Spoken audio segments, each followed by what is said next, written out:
এই চ্যানেলে সম্প্রচারিত সকল খবরই সচেতনতামূলক এবং শিক্ষণীয়, কোনো কিছুই প্রভাবিত নয়। স্বরূপনগর ব্লকের বিভিন্ন এলাকায় জলমগ্ন। বসিরহাটের স্বরূপনগর ব্লকের বিস্তীর্ণ এলাকা জুড়ে ইছামতির জল বিপদ সীমার উপর দিয়ে বইছে।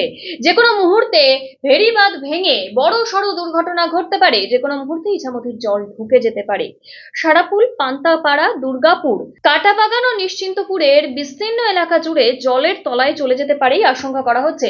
ইতিমধ্যে ধানের ক্ষেতে বৃষ্টির জল জমে আছে। ধান থেকে শুরু করে সবজি ফসল সবই চলে গিয়েছে জলের তলায়। স্বরূপনগরের সারাপুল নির্মাণ গ্রাম পঞ্চায়েতের দুর্গাপুর এলাকার ইতিমধ্যে বালির রাস্তা দিয়ে জল আটকানোর চেষ্টা হচ্ছে। কোনো রকম ভাবে গ্রামে যাতে জল না ঢুকে তারই প্রচেষ্টায় গ্রামবাসীরা। ও কাকল, পটল, ধান সব সব বুড়ে গেছে। সব বুড়ে গেছে। আর এই যে অবস্থায় কি হতে পারে? এখন এই যে অবস্থা, এখন এর যদি ভেঙে যায় তা আমাদের এখান থেকে তো সব তলি যাবে, আমাদের এই ঘর বাড়ি সব তলি যাবে। কতখানা গ্রাম আছে এর ভিতরে?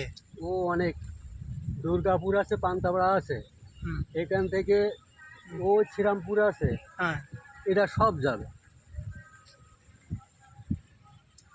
ওদিক কাছে আমাদের এপারে এই কটা গ্রাম সব চালিয়ে যায়। এটা কোন নদী? এটা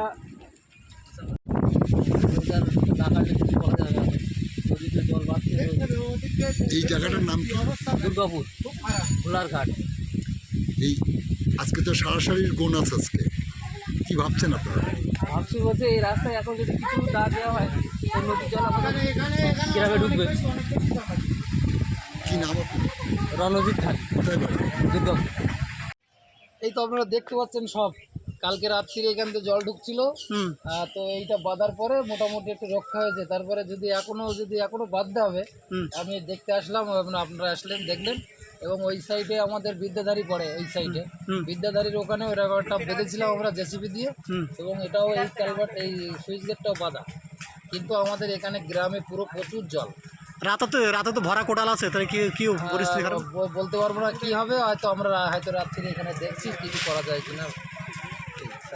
ব্লক প্রশাসনের পক্ষ থেকে কোনো ব্যবস্থা নেওয়া হয়? জানিয়েছিলাম, আমি বিডিও সাহেবকে জানিয়েছিলাম, উনি কোনো করেনি, বললো আপনারা করে নেন ওইটা।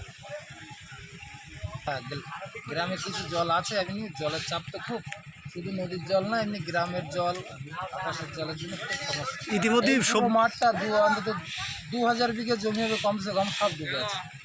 সব মাঠ, সবজি ফসল থেকে শুরু করে ধান ফান সব। আপনারা দেখে এসছেন। কি নাম আপনার? আপনার জাহাঙ্গীর সর্দার, আমি এখানকার পঞ্চায়েত সদস্য।